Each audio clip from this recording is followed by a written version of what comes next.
welcome to the City of English.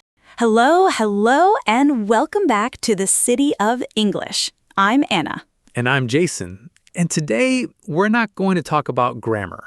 No grammar today? Not today. Today, we're going to talk about something much bigger.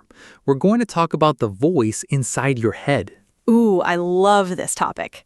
Before we started recording, I want to be honest with you. My head was already busy. One voice said, "Don't forget to smile." Another voice said, "Don't say too much." And another one said, "What if your English isn't good enough today?"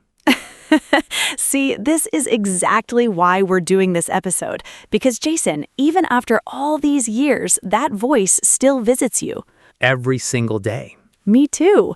And if you're listening right now, maybe walking to work, maybe lying in bed, maybe cooking dinner with your phone next to you, I want you to know something simple.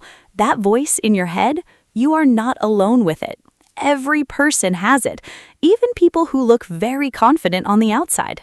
Yeah. So today, in simple English, B1 level, calm and clear, we're going to look at that inner voice together. We're going to understand how it talks to us, and more importantly, how we can talk back to it in a better way.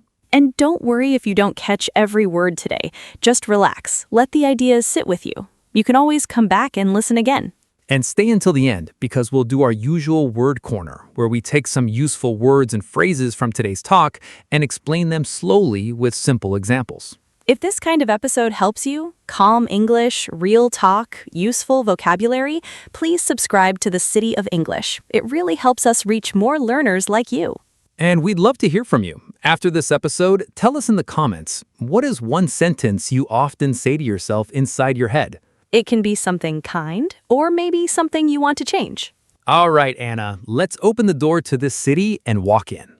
Okay, so let's start with a simple picture. Imagine your mind is like a room, and in that room, there are a few different people, all talking at the same time. That sounds like my family dinner table. Maybe, but really think about it. One voice in that room is like a strict teacher. Another voice is like a worried parent, and another voice is like your best friend. Okay, I like this. So the strict teacher voice says things like, "You made a mistake again. You should know this by now." Right, and the worried parent voice says, "Be careful, don't try, what if something goes wrong?"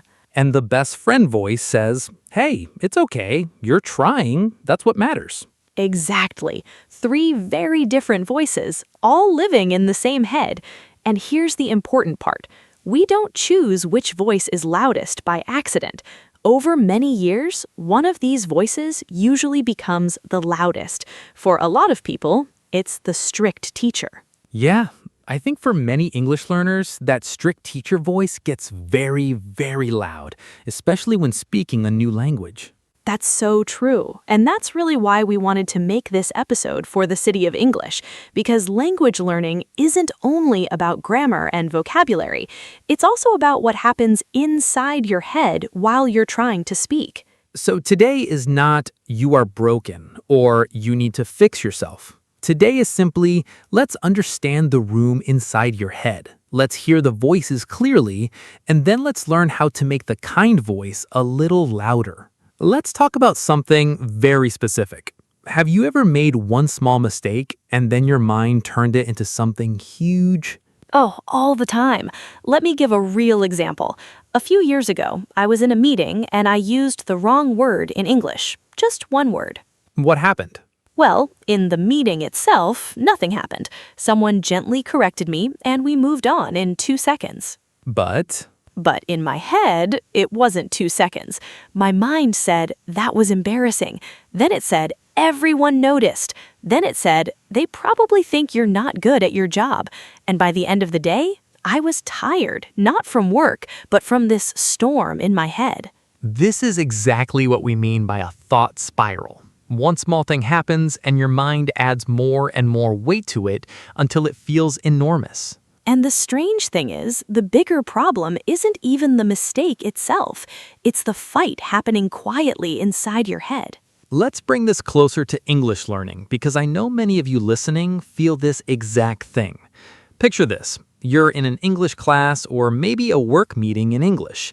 The teacher or your manager asks a question, and inside you actually know the answer. You feel it. You're ready to speak. And right at that moment, a voice jumps in.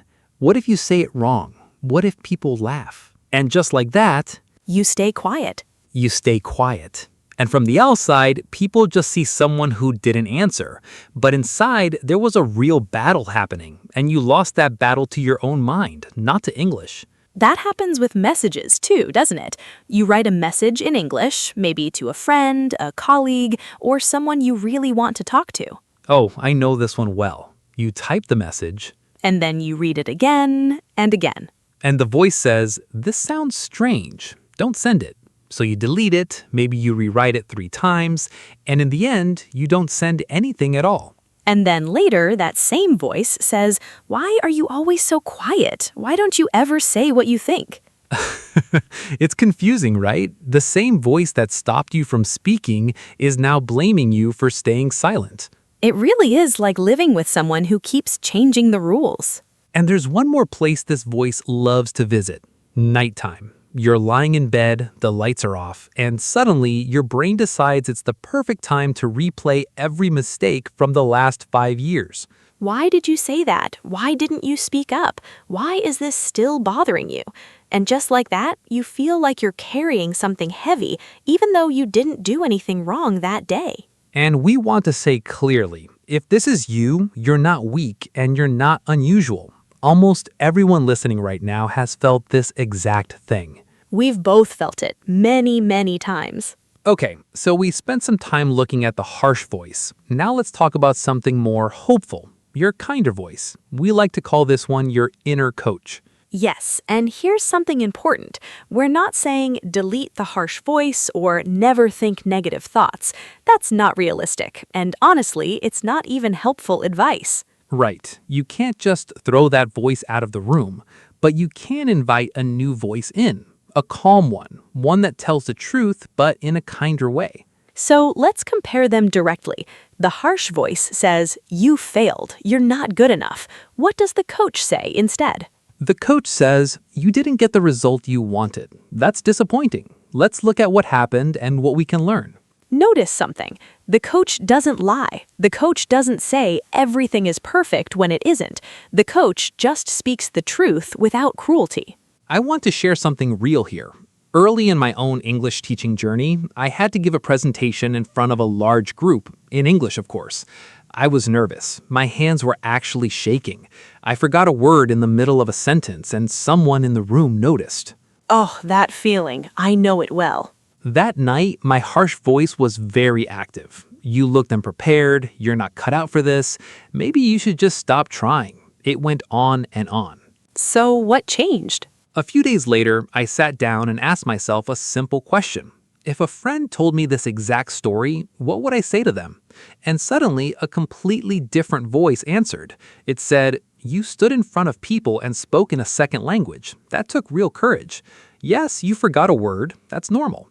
Next time, you can prepare a little more and breathe a little slower." That's a beautiful shift. You didn't pretend the mistake didn't happen. You just looked at it with kindness instead of cruelty. Exactly. And that's the real lesson here. You don't need to wait until you're perfect to be kind to yourself. You can be kind to yourself while you're still learning, still growing, still making mistakes. So here's something simple you can try this week. The next time you make a mistake in English, instead of saying, "I'm so stupid," try saying, "I feel embarrassed right now, but this is just one moment. What can I learn from it?" One sentence, that's all. But over time, that one sentence can quietly change the way you see yourself. Now let's talk about something I find really interesting, how your mind works a little bit like a phone app. Oh, I like where this is going. Think about it. If you watch cooking videos on your phone, what happens? The app shows you more cooking videos. Exactly. If you watch sad news all day, the app shows you more sad news. It learns what you like and it gives you more of it. And our mind works in a surprisingly similar way. Yes, if you spend your day thinking, I'm always behind, I'm not good at this, I never finish anything, your brain starts collecting proof for that story. It points out every small mistake, every unfinished task as evidence. But here's the good news. This also works in the opposite direction. It really does. If you start noticing small wins, like, I listened to 20 minutes of English today, I spoke up in a meeting, I sent that message I was scared to send, your mind slowly starts building a new story. Maybe I'm not stuck. Maybe I'm actually changing. You're not pretending to be perfect. You're simply choosing which moments deserve your attention. And that's not magic. That's a habit. So let's give our listeners something practical, 3 small habits they can use to slowly retrain this inner algorithm. Let's start with the morning, because that's when the room in your head wakes up too. Many of us open our phones first thing in the morning. We see other people's photos, other people's opinions, other people's perfect lives, and we feel tired before we even have breakfast. So here's a small habit. Before you touch your phone in the morning, say one sentence to yourself. It can be something like, today I will speak to myself like a friend, or today I will make one small step forward in my English. It takes maybe 10 seconds, but it tells your mind, I'm choosing the direction of my day, instead of letting your phone choose it for you. Now, the second habit is for those hard, hot moments, when you feel embarrassed, hurt, or frustrated very quickly. Maybe someone corrects your English in front of others. Maybe you compare yourself to someone else online. In that exact moment, try to pause. Don't reply right away. Don't delete the message right away. Just breathe for a few seconds. Then quietly ask yourself, what is the harsh voice saying right now? Maybe it's something like, you always do this. Then ask a second question, what would my inner coach say instead? Maybe, this is uncomfortable, but it doesn't decide who I am. I can respond later, once I feel calmer. You can't always control your first thought, but you can choose your second thought. And that second thought is where real change begins. And finally, the third habit, for the end of the day. A lot of people go to bed replaying their mistakes. I should have said this, I shouldn't have done that, I wasted today. And that's like giving your brain a negative report every single night before sleep. No wonder so many of us wake up already tired. So instead, try this tonight. Before you sleep, write down or just say quietly 3 small things you did well today. They don't need to be big. I listened to an English podcast. I wrote 1 sentence in English. I tried even though I felt nervous. This trains your mind to notice progress, not only problems. And little by little, this builds something we all want: quiet, steady confidence. Not the loud, I'm amazing kind of confidence. The calm kind. The kind that says, I'm still learning and that's completely okay. So that's our conversation for today. We talked about the noisy room inside your head, the harsh voice and the inner coach, the way your mind works like an app, and 3 small habits you can start using today. And remember, you don't need to fix everything today or even this week. Just noticing your inner voice, the way we did together right now, is already a meaningful first step. You showed up today. You listened to this whole episode in English. That by itself is something to be proud of. Now let's slow down and walk through some useful words from today's episode one more time in our word corner. Let's begin with mindset. Mindset means the usual way you think about yourself or about life. It's like the general setting of your mind. For example, her mindset about mistakes changed completely after she started this podcast. Or, if you want to improve your English, start by changing your mindset, not just your textbook. Next word, spiral, as a verb or a noun. A spiral is when one thought leads to another and another, usually getting worse each time. For example, after one small mistake, his thoughts began to spiral, and soon he felt terrible about the whole day. Next, overwhelmed. This means you feel like there's too much happening and your mind feels too full to think clearly. For example, I felt overwhelmed before the interview, so I took a few minutes to breathe and slow down. Let's look at beat yourself up. This expression means to be very harsh or unkind to yourself because of a mistake. For example, don't beat yourself up over one wrong word. Everyone makes mistakes while learning a language. Next, light bulb moment. This is a sudden moment when you suddenly understand something clearly, like a light turning on in your mind. For example, I had a light bulb moment when I realized I could be kind to myself even while making mistakes. Now, step out of your comfort zone. This means doing something new or a little scary, but not dangerous, just different from what feels safe and familiar. For example, speaking English with a stranger felt scary, but stepping out of my comfort zone helped me improve quickly. Let's look at hold back.